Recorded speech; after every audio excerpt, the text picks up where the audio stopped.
about our center and what we intend to do with these conferences and other academic works that we are going to take up.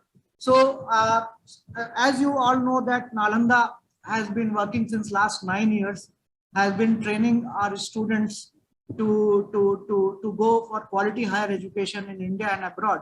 So we now have a large pool of our alumni who have graduated from top universities in India and abroad, and we are now trying to create a research center where our students also become knowledge producers, that they take up multiple research in different domains, and they can produce knowledge.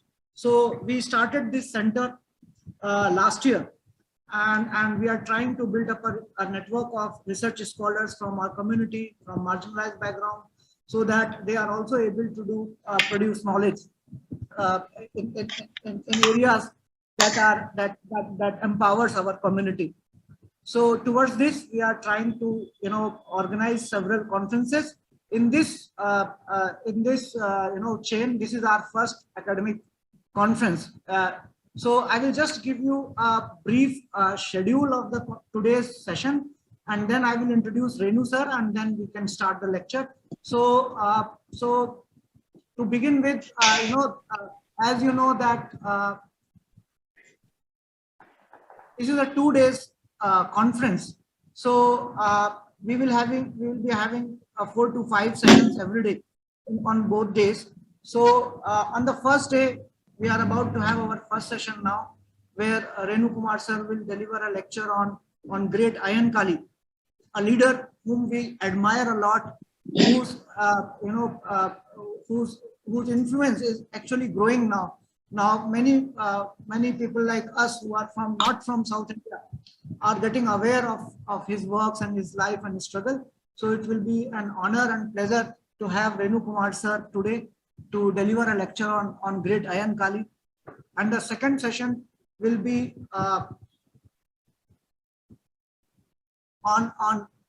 it will start at 12 noon, and the session's title is Women in Research, Challenges and Learning. So 3 of our friends, Hemangi, Komal and Palashi, will be with us and sharing their views and perspectives, their learnings and experiences with us about women in research. And then our third session, we will be going beyond social sciences, and we will have a dialogue on management studies. A lot of good research work is now happening in the area of management. So today we have the honor to have with us Professor Hari Bapu, who is from University of Melbourne, and he will be interacting with Pradeep, who is a friend and who is doing his doctorate from Central European universities. And then in the fourth session, we will have 5 of our young scholars who will present their paper, who will present their academic work with us. Shadab, Vaishnavi, Preeti, Kundan and Uddhav. They are from different universities in India, and they will be presenting their work.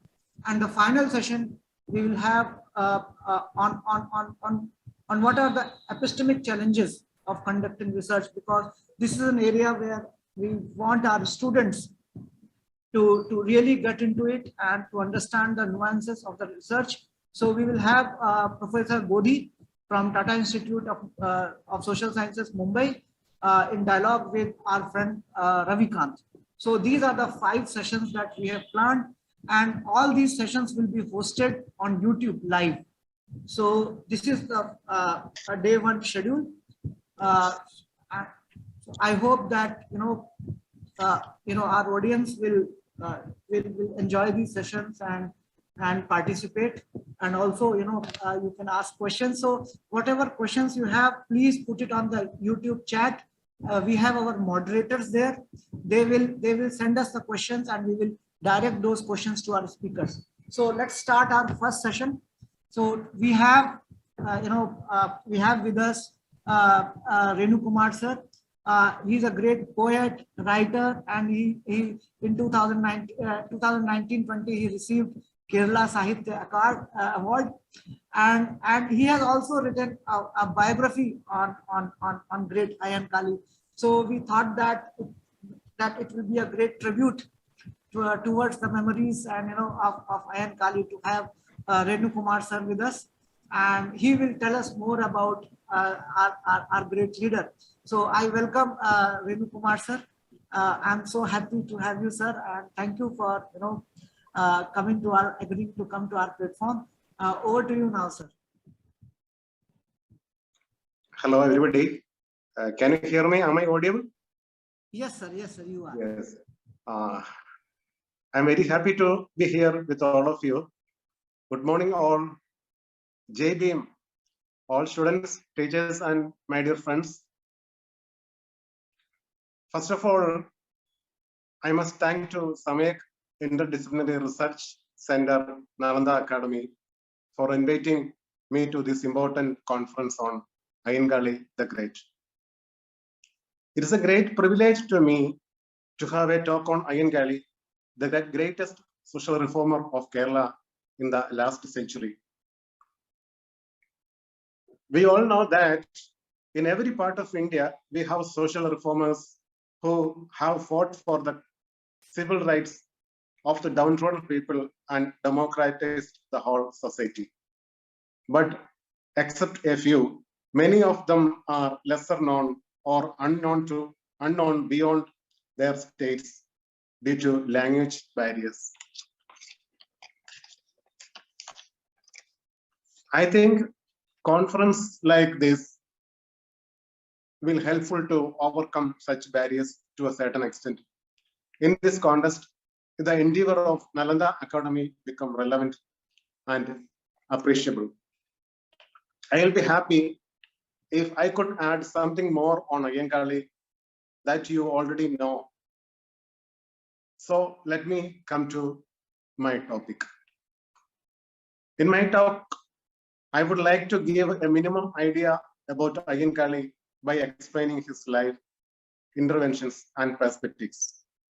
Please don't consider my talk as an academic one, but consider as a commentary on the topic already said. The social representation of Dalits in 19th century Kerala needs to be examined in isolation from the traditional social history of present-day Kerala. The Dalits in Kerala were marked at the bottom of the caste hierarchy and were either completely or partially enslaved in social life. The 19th century Dalits in Kerala were gifted with an unparalleled social experience created by the intermingling of the caste system and slavery. The upper caste people were able to use Dalits to fully control the productive sector and reduce social power to themselves while maintaining oppressive caste feudal values, social norms, and discrimination. Ownership and control of all resources, including land, were vested in these upper castes. It was the intervention of the Dalits to overcome the destructive and complex social conditions that denied even the most basic human and democratic rights that later became the notable plagues of the Kerala Navodhanam or Kerala Renaissance. In the social system where caste and slavery are indistinguishable, the most marginalized and ignored sections of society in Kerala are Dalits. Slavery in Kerala is almost entirely related to the caste system. All outside the Chaturvarnya system were, to a greater or lesser extent, slaves. More than 90% of the slaves belong to the Pulaya, Paraya, Cherumar, and Kurava caste who were enslaved by birth. The state of Kerala was formed in 1956. Before that, this land was divided into three parts, such as Travancore, Kochi, Malabar. Travancore, Kochi, and Malabar. Travancore and Kochi were two independent provinces, and Malabar was part of British India. Various social reform movements and social reformers played a fundamental role in shaping modern Kerala. The prominent among them are Vaikunta Samigal, Thaikad Ayyav Samigal, Aratapuzha Velayutha Panikar, Chattambi Samigal, Sri Narayana Guru, Ayyankali, Poigil Appachan, Kurumpan Devathan, Pandit K.P. Karuppan, Pambadi John Joseph, Sahodaran Ayyappan, Dr. Velikutti Arayan, and V.T.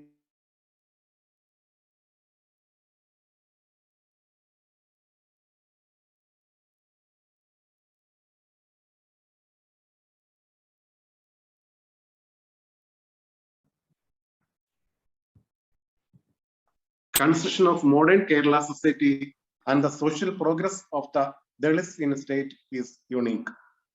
Dalit interventions and arguments for social justice, economic equality, equality of opportunity, and self-esteem are made visible with the entry of Ayyankali into the social history of Kerala. Ayyankali began his social interventions in the last decade of the 19th century. Interventions became comprehensive and powerful in the first decades of the 20th century. Social movement of Ayyankali was quite different from the social movements of the upper caste and middle caste. While the other movements focused mainly on the caste and religious reforms, Ayyankali's movement waged a comprehensive anti-caste struggle for democratic and fundamental rights and for social justice. Ayyankali was born in a village called Venganur in Thiruvananthapuram district, the southern district of Kerala, part of erstwhile princely state Travancore. Ayyankali was born in a Pulaya family in 1863. His mother's name was Mala and his father's name was Ayyan. Parents and relatives affectionately called the baby Kali. When he grew up, his name was added to his father's name and everyone called him Ayyankali. 10 children were born to Mala and Ayyan. 2 of them had died during their infancy. 3 out of the remaining children were girls and 5 were boys. Ayyankali was the eldest among the siblings. As the subaltern people were not allowed in public spaces, none of Ayyan's children went to school. Untouchable children were not allowed in school at that time. Therefore, naturally, they followed their parents and engaged in agricultural activities and become small labor groups. Those days, like any other subaltern youth, Ayyankali's father, Ayyan too, was a farm slave. Being a tiller and a slave of a Nair feudal lord, Ayyan was also the chief of other Pulaya slaves. The role of caste was very crucial in determining the socio-economic relations of the society. The landlord-tiller relations were strongly interlaced with the caste practices such as agrarian slavery,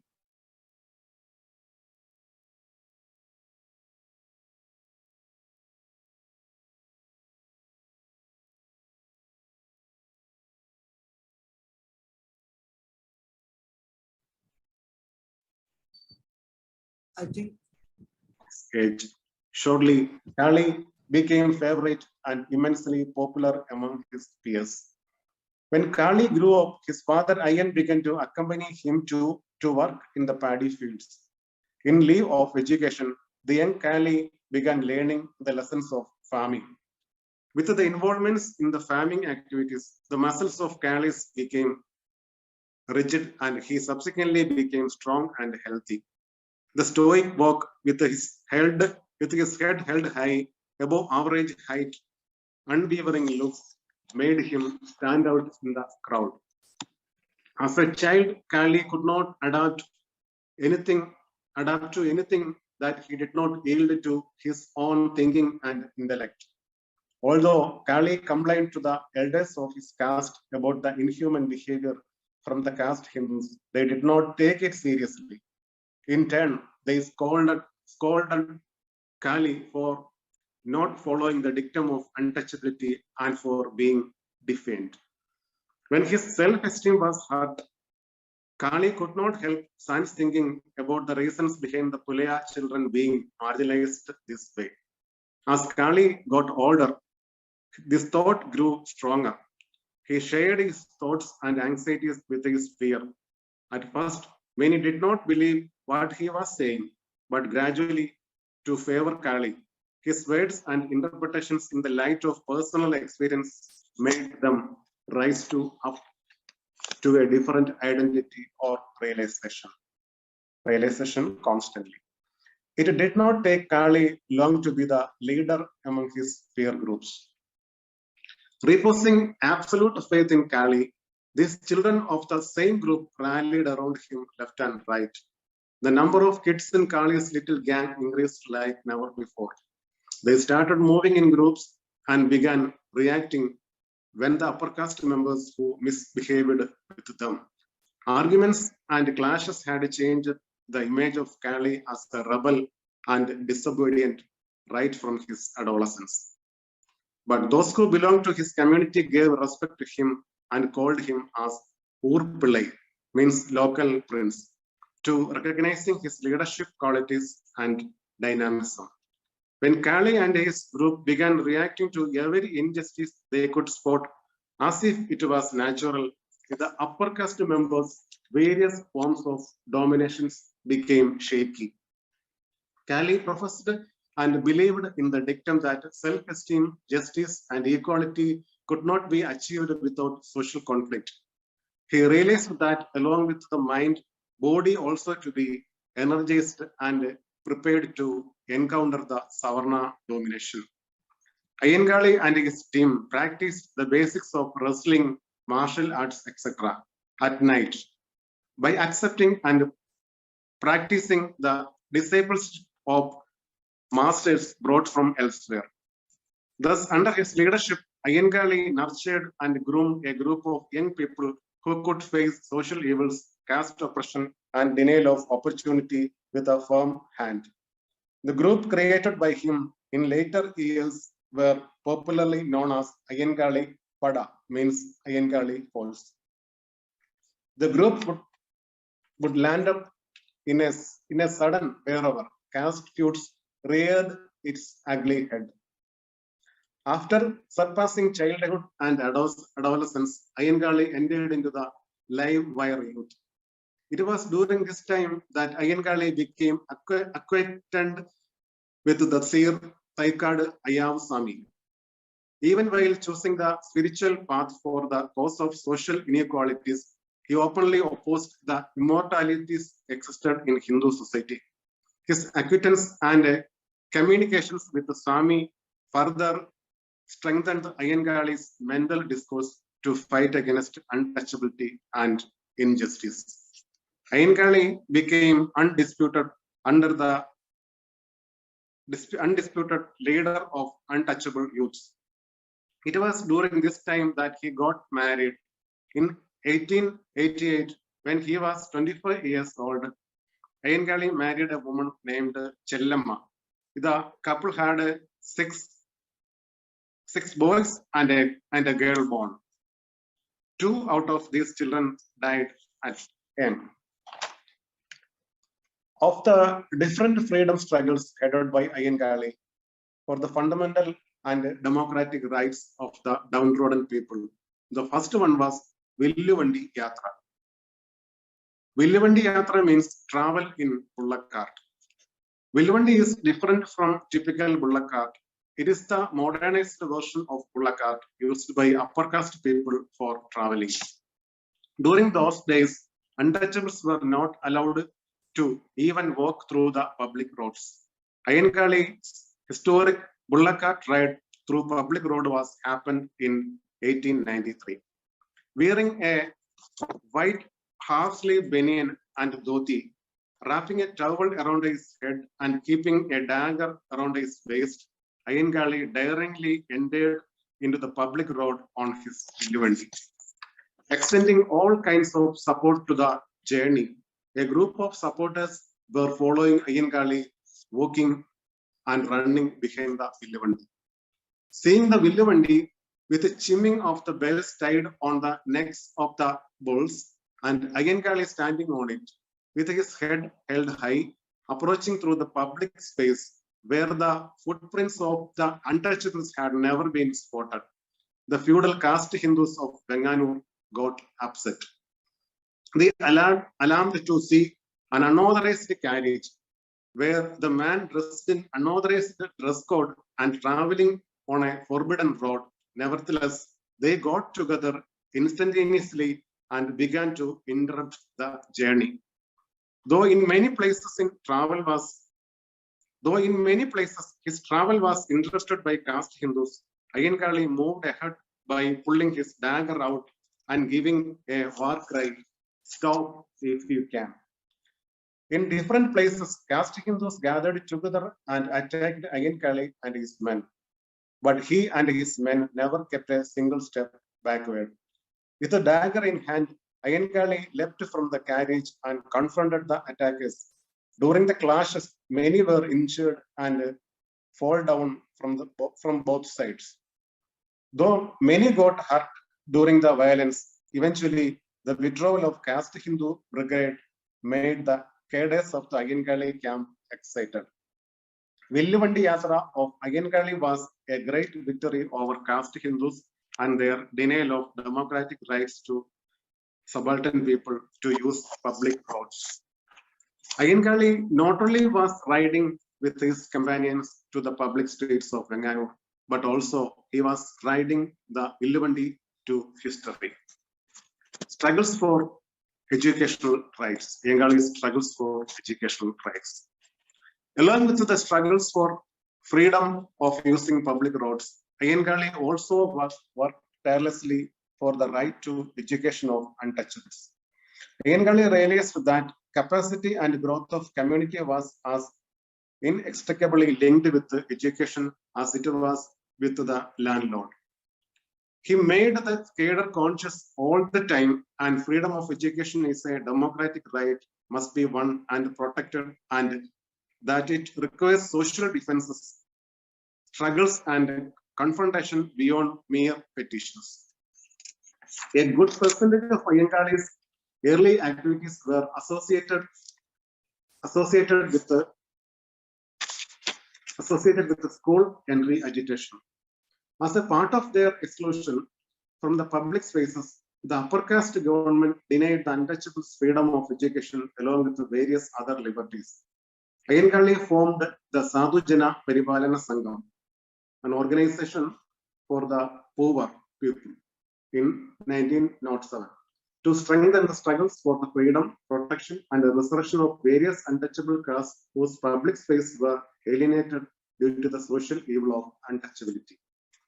Ayyankali, along with Thomas Vadya, who later became the secretary of the group, had submitted petitions to the Divan and Director of Education requesting that necessary steps to be taken to enroll Dalit children in existing school or to start special schools for them. But the government, the education department, the school authorities, and the local elites did not consider such a need with due importance. The upper caste people were not even willing to think in terms of the children who were supposed to work in the fields and grounds and graze cattle, becoming literates. They wondered who would work on their farms if the untouchables left slave labor and allied fields to go to school and thus to higher education and gain access to government job.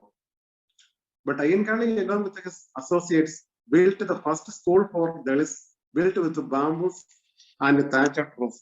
The floor was leveled and coated with cow dung. 2 literates from the group who availed education via conversion were appointed as teachers, and they began teaching the alphabets to the children on the sand. But the upper caste people set fire to the school that night itself. Ayyankali and his men never thought of an attack such kind, but they quickly built another school the next day itself and challenged the caste Hindus. To prevent the further attack, they began keeping a vigil during the nights. As usual, when the upper caste came to the school with fire in their hands, Dalit youths confronted them. The invaders never expected such a counter-attack. Though both sides got thrashed, nevertheless, the invaders suffered more injuries. Taking revenge, the upper caste began assaulting the untouchables. wherever they could spot them. Ayyankali and his men did not stay quiet. They resisted the attack. Though there was momentary peace, nevertheless, as and when they got chance, the upper caste began blocking the teachers, driving away children, and disturbing the peaceful functioning of the school. The untouchables were neither allowed to study in government schools nor allowed them to start their own educational institutions. Ayyankali decided to confront the arrogance of upper caste and government laws that denied them the opportunity to learn to read and write in a different way. Ayyankali's response was historic call, thus heralding the first agrarian agitations in the history of Kerala. It was under Ayyankali's leadership that the obedient social body of the untouchable caste of Kerala, which had unilaterally determined slavery, emerged from the clutches of upper caste for the first time in history. Following the denial of the democratic rights of untouchable caste children to enter schools and learn to read and write by the Travancore government and the upper caste, Ayyankali declared, "If you do not allow our children to study, we will not work in your fields. Instead of paddy, grass and weeds will grow there." Ayyankali called on his people not to work in paddy field and to make their agricultural land barren. By restricting the labor skills traditionally acquired by the untouchables in not working in the fields, it was a political bargain with the state and the dominant social groups. Ayyankali's strategic struggle for the education was highlighted by many of his biographies as labor struggle. It may be the first labor agitation in Kerala, but it was not for the occupational rights, but for educational rights. Beyond the goal of the struggle, many of them gave prominence to the form of struggle, the place of struggle, and the Marxian definition of the term agricultural laborers. Actually, it was a struggle by the untouchables for the right to education of their children by imposing labor sanctions on agricultural land. The aim of this struggle was not to make Dalits good agricultural laborers, but getting better wages. The aim of this struggle was not to make Dalits good agricultural laborers by getting better wages. The great goal behind this struggle was to save at least their children from the continuing workplace of slavery. It was not for financial gain. Rather, it was for the right of children from subaltern caste to enroll in the schools. It was first organized struggle among the lower caste for the right to education. The struggle organized by Ayyankali that took place in the first decade of 20th century prolonged for almost 1 year. As a result of many rounds of tripartite discussions among government representatives, Ayyankali and landlords, the agrarian agitation that democratized the education sector in Travancore was settled. Among the various human rights of the poor, Ayyankali's primary concerns was education. As a result of the persistent struggles and petitions for the right to education, although the Travancore government had issued orders in 1907, 1910, and in 1914 in favor of Dalit children, they could not enter into school and study there. In such a situation, Ayyankali, along with his associates, mandatorily tried to enroll the children in Urutambalam Girls' School. Urutambalam is a place in Trivandrum town. Following that incident, the caste Hindus burned the school where the untouchable children made it impure, and subsequently prolonged social conflict between the Nair, Pulaya communities ensued. The series of conflicts happened in connection with this during the Malayalam calendar year 1090, which later came to be known as Tonnoram and Lehala. The caste Hindus and official historians terms it as Pulaya revolts. The middle caste such as Iravas, Asharis, and Muslims were widely involved in the Pulaya oppression under the leadership of Nayars. They accused Ayyankali as a traitor and announced reward for his head. Seeing the increasing threat to the lives of the poor, the plunder of property, the destruction of social security, and the humiliation of women, Ayyankali became convinced that the problem could not be tackled without physical confrontation. He proved that strong hands could speak better to anti-social than knowledgeable tongues. The Nayar Pulaya riots that erupted in connection with the Urutambalam school entrance lasted for about 1 week. In fact, the Tonnuramand Lehla had shattered the perception of caste Hindus that the courageous resistance of the poor people and the organized counter-attack can be oppressed by violence and continue the hegemony forever. The Tonnuramand Lehla was also a struggle in which the poor people realized the need for organized force and military character for the freedom struggle and resistance. At the same time, the Tonnuramand Lehla convinced the poor people of the strange fact that the middle caste like Iravas and Muslims were more united community with the upper caste, not with themselves. I have already told that Ayyankali had created an organization called Sadhujana Parivalana Sangam for handling his social reform activities.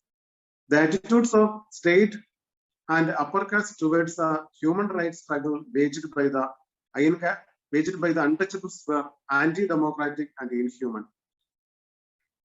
This led Ayyankali to form an organization for their own. Thus, in 1907, Ayyankali formed the Sadhujana Parivalana Sangam, an organization for the protection of the poor. It was not an organization of a single caste, but different lower castes like Pulaya, Paraya, and Kurava, etc. In a short span of time, many branches were formed throughout Travancore. The functioning of the organization were strong during the second and third decades of the previous century. A newspaper named Sadhujana Parivalini was published from Changanasheri.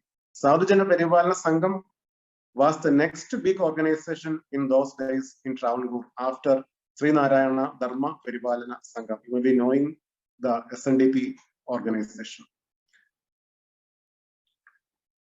It was formed by Narayana Guru. Community Court Jubilee Hall Kuttam. Jubilee Hall Kuttam means annual meeting of Sadhujana Parivalana Sangam. It happened in VJT Hall annually. Were the specialities of the organization. In 2019, the government of Kerala renamed this VJT Hall, this Victoria Jubilee Hall, as Mahatma Ayyankali Hall. Government renamed it 2-3 years back. Among the princely states of India, before the independence, the first legislative assembly was formed in Travancore. Praja Sabha was formed in 1904 and it was called Srimulam Praja Sabha. A few representatives of Praja Sabha were nominated. P.K. Govindapilla, a member of Nayar community, was represented the Pulaya caste in Praja Sabha. But in December 1911, Ayyankali has been nominated to Praja Sabha. In February 1912, Ayyankali took part and spoke in the 8th meeting of Srimulam Praja Sabha. From 1912 to 1933, Ayyankali was a member of Srimulam Praja Sabha. He retired from Sabha at the age of 70 due to health problems. The history of Sadhujana Parivalana Sangam from 1912 to 1933 and Ayyankali positions elicits special attention. It is during that this area of intervention extends from freedom movement and right to education to areas such as land, employment, reservation, and social security. Another historic incident in the life of Ayyankali is Perinadu Lerala, means Perinadu, right. Perinadu is a place in Kollam district. Gopaladasan, a prominent member of Sadhujana Paribalana Sangam in Kollam district, was the leader of Perinadu revolt. The Perinadu revolt, led by Gopaladasan, played a pivotal role in Ayyankali's civil rights struggle against inhuman caste practices. Perinadu rights were proclamation of the freedom of the Pulaya women who publicly cut down the symbols of slavery imposed by caste customs. The Perinadu rights happened in 1915 when Gopaladasan organized a Pulaya meeting at Perinadu in Kollam district, and the disruption of the event by the caste Hindu thugs paved the way for beginning of the Perinadu revolt. Though the first Pulaya meeting organized by Gopaladasan to cut down the remnants of slavery, stone necklace, from the body of Pulaya women was interrupted and attacked by caste Hindus, a second meeting was organized. It was conciliatory. It was a conciliatory meeting organized by Ayyankali to resolve the rights. In addition to Ayyankali, Dalit social reformers named Gopaladasan, Vellikara Chodi, and Kurumban Devatan were present on the dais. Ayyankali said that due to the intervention of Sadhujana Paribalana Sangam, women in Travancore have given up stone beads and necklace and started wearing blouses, and all the women have their right to hide their nudity and earn self-respect. Ayyankali concluded his speech by appealing to the upper caste community to abandon the caste symbols of stone beads and necklace and to cooperate with the work of the sisters of Perinadu who enter into a refined life. Ayyankali called two women from the front row of the audience and made them stand on the platform facing the audience, asked them to cut off the symbols of slavery in the presence of thousands of Pulayas. The women pulled out the sickles tucked behind their waist, cut their stone beads and necklace, and put them on the platform. After seeing this, thousands of untouchables women gathered there began to repeat the same thing. Ayyankali's active socio-political interventions for more than half a century have made a significant progress in the social life of Dalits and democratization of Kerala.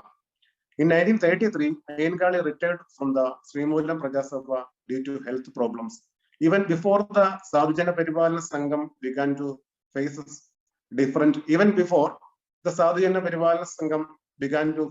different internal and external challenges based on religion, race, subcaste identity, and political interests.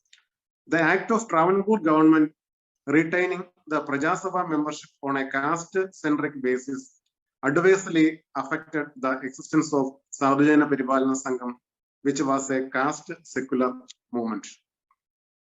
The formation of Travancore Hindu Pulaya Samajam in 1917 by Kurumban Devatan, the creation of Travancore Cheramar Mahasabha in 1921 by Pambadi John Joseph, the formation of Samasta Travancore Pulaya Mahasabha by T.T. Keshavan Shastri, and the setting up of Karshaka Thozhilali Sangam in 1939 by K.C. Sheedangan had played their roles, hastening the end of Sadhujana Paribalana Sangam. In the last decade of 19th century, riding on the bullock cart for citizens' rights, Ayyankali, the historic personality who led Kerala from the darkness to the light of democracy, passed away in 1949 and 1941 at the age of 77. Thank you all for listening my words with greater patience and attention. Thank you all once again. Jai Bhim. Jai Bhim, sir. Thank you. Thank you so much, Renukumar sir. It was very enlightening talk. We came to know about various facets of our great leader. So I have a couple of questions, and I'm sure that there will be some questions from our YouTube audience. So I will put it across once our moderators give these questions to me. So I mean, thank you so much for delivering this lecture. And I just want I will tell you about my own learnings about great Ayyankali, how I came to know about Ayyankali, and then I want to ask one question on the basis of that. I was doing my post graduation in Delhi, and that was the time when Chengara land struggle was happening in Kerala. So I think it was year 2001 or 2. So a lot of Dalits and Adivasi organizations, and they were fighting for land.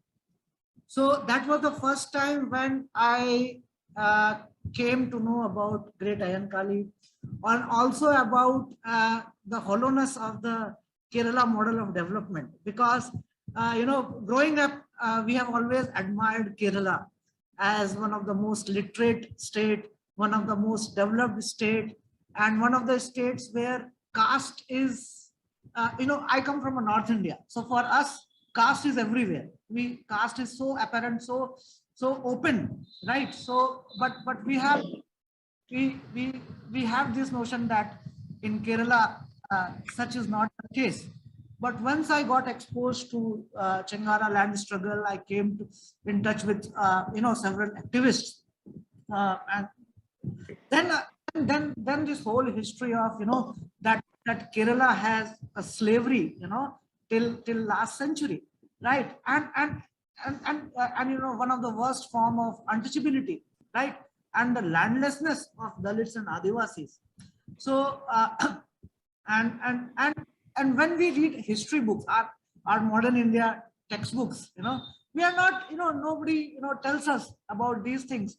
We have not, we never encountered about the life of great Ayyankali.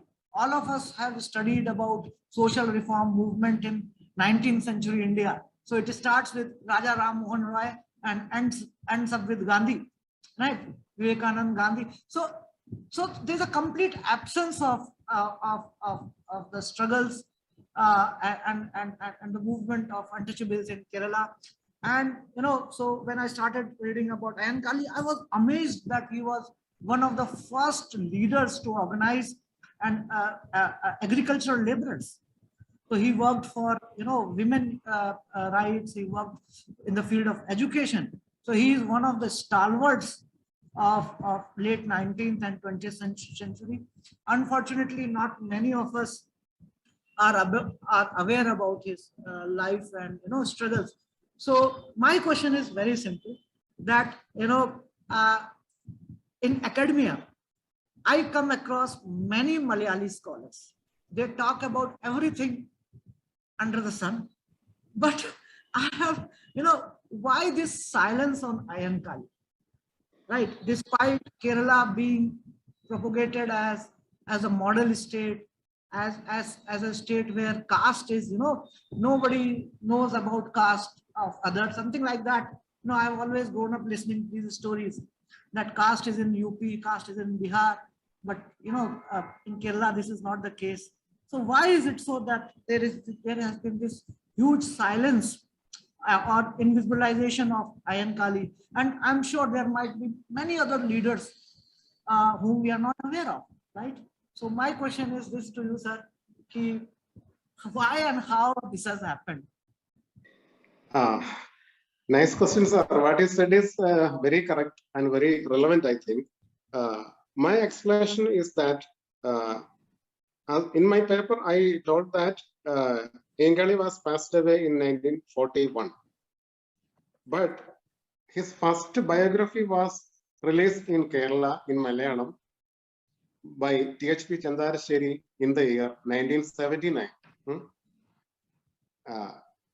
There are many years this man, this greatest man Kerala seen, never came into the limelight of the mainstream limelight of Kerala, because of this the interventions of the CPM Marxist parties. Most of the workers, most of the followers of Ayyankali movement were dispersed to many fields. Majority of them follow the CPM line of thinking and its Marxian politics. This is one of the main reasons behind this, the later coming of Ayyankali into the scenario, public scenario of Kerala, I think.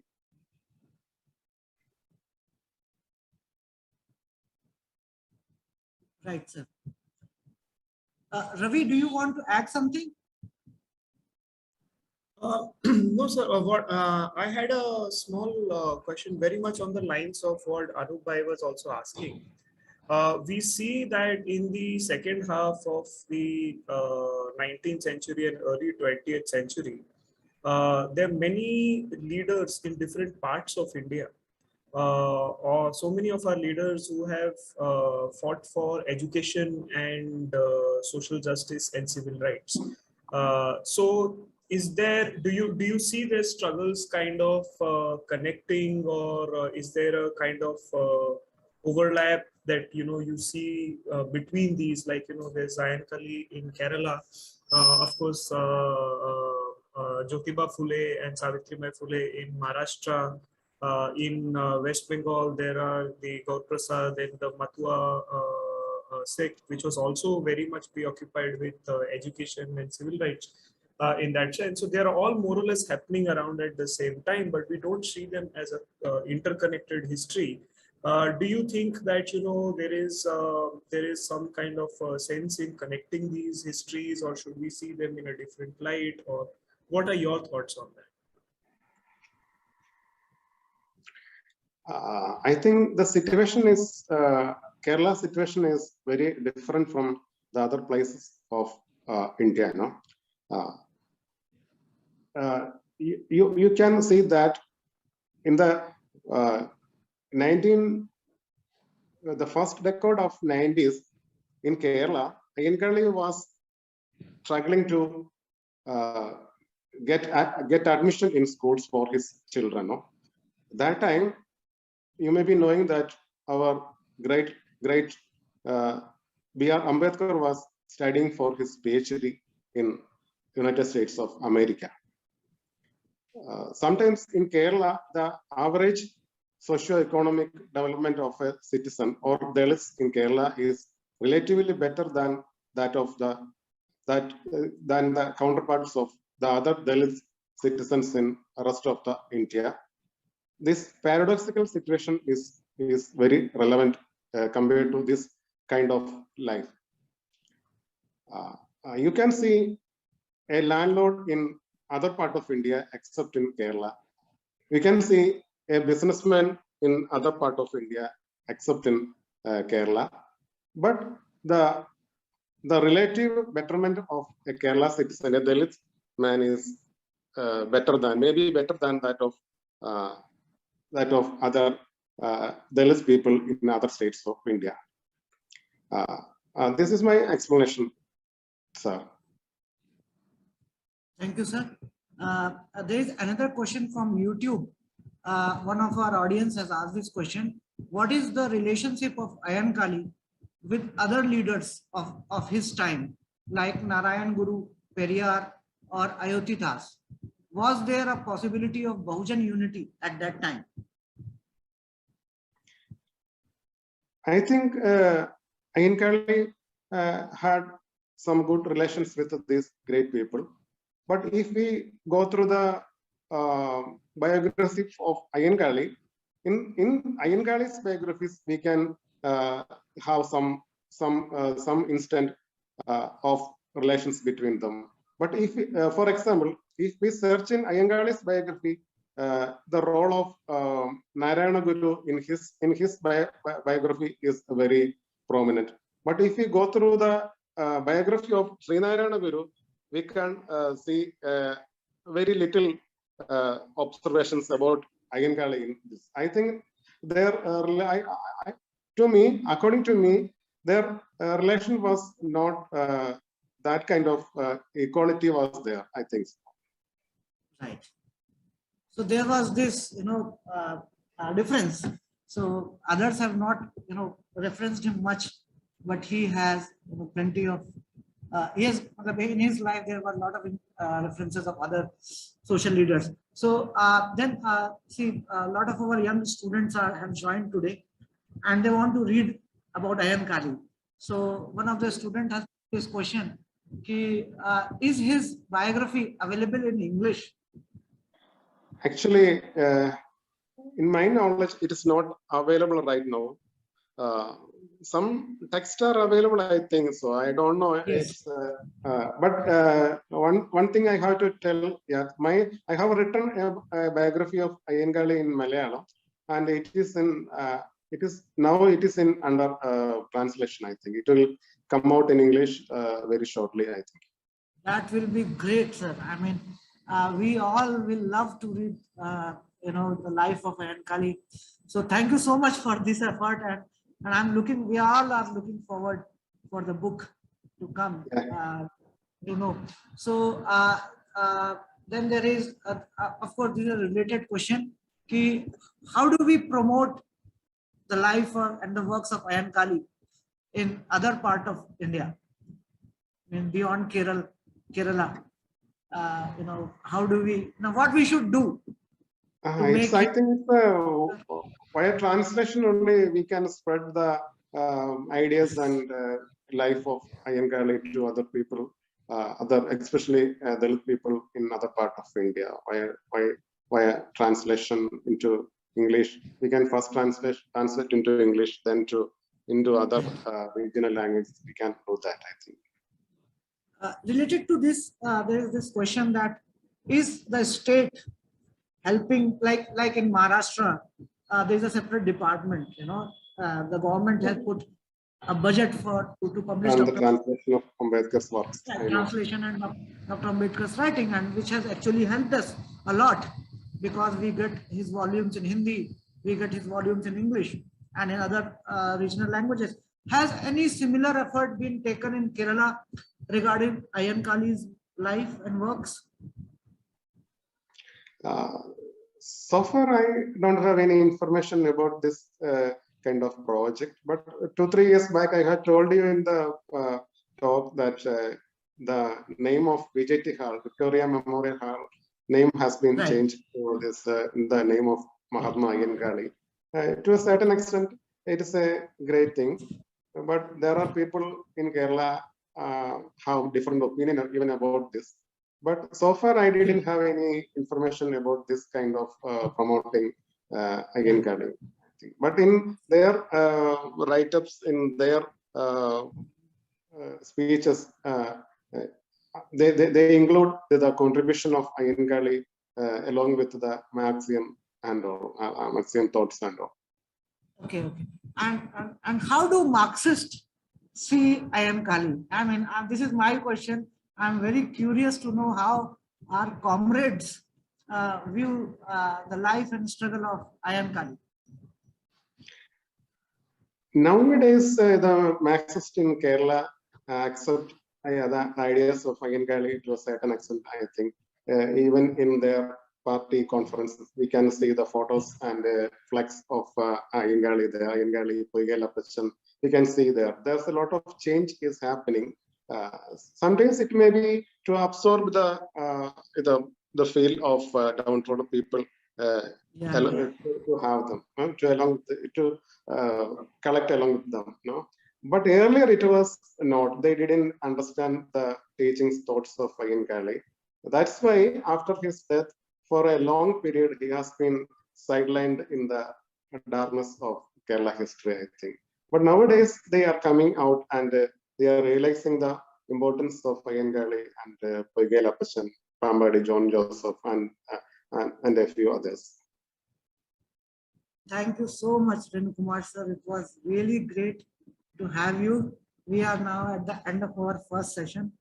And one thing I just want to share with you that, in a very near future, Nalanda will be happy to send a couple of our researchers to work with you and to work with you on the life and struggle of great Ayyankali, because we feel, actually personally I feel that Ayyankali is one of our tallest leaders, for our community across the country, not only for Kerala, across the country. His struggle to in all aspects. He was a leader for on agricultural laborers. He worked for women rights. He worked for education. So many facets we have about him. So hopefully, Nalanda will be able to send some students who can work with you and be able to create some literature for us on Great Ayyankali. So thank you so much Thank you. for being part of this, and thank you so much for delivering this lecture. And Thank you.